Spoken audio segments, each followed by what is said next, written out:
అందరికీ నమస్కారం.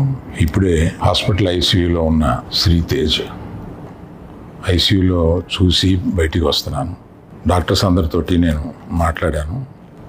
అబ్బాయి రోజు రోజుకి రికవర్ అవుతున్నారు. లాస్ట్ 14 డేస్లోనూ పర్టికులర్ లాస్ట్ 10 డేస్లో రికవరీ కనపడుతుంది. బట్ చాలా టైం పట్టొచ్చు అని కూడా చెప్పారు. ఇలాగా ఆ అబ్బాయి కోలుకోవడానికి ఏమైనా చేయడానికి మేము సిద్ధంగా ఉన్నాము. అది కాకుండా ప్రభుత్వం కూడా వచ్చి మేము దీన్ని తీసుకుంటాము, ఈ అబ్బాయిని సంపూర్ణ ఆరోగ్యంతో చూడడానికి ప్రభుత్వం కూడా ముందు రావడం చాలా అభినందనీయం. చాలామంది అభిమానులు కానీ, బంధువులు కానీ, మిత్రులు కానీ అల్లు అర్జున్ ఎందుకు హాస్పిటల్కి వెళ్ళలేదు అని అడుగుతున్నారు. దానికి కారణం చెప్తాను. స్టాంపేడ్ జరిగిన రోజు మరుసటి రోజు మార్నింగే అల్లు అర్జున్ వద్దామని అనుకుంటే హాస్పిటల్ అధికారులు నిన్నే కదా జరిగింది, ఇవాళ ఈ హాస్పిటల్కి వచ్చి ఇక్కడ ఇంకొక ఇన్సిడెంట్ని ఎందుకు అవాయిడ్ చేయమని చెప్పి అడిగారు. కరెక్టే కదా అనిపించింది. రాలేకపోయారు. ఆ రోజునే కేసు పడింది.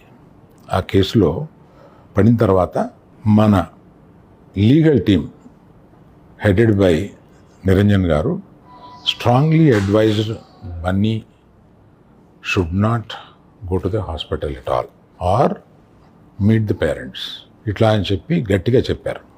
ఆ తర్వాత మేము రావడానికి అనేక నిబంధనలు, మళ్ళీ నేను ప్రభుత్వాన్ని పర్మిషన్ అడిగాను. నేనన్నా కనీసం వెళ్ళి చూస్తే బాగుంటుంది అని.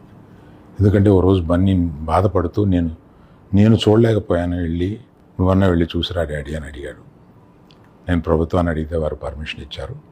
ఈ పర్మిషన్ నాకు ఇచ్చిన చీఫ్ మినిస్టర్ గౌరవనీయులు రేవంత్ రెడ్డి గారికి, పోలీస్ శాఖకి, మన హాస్పిటల్ అధికారులు, సిఇఓ గారు అభిమన్యు, మెడికల్ డైరెక్టర్ సంబిత్ గారు, వీరందరికీ, హాస్పిటల్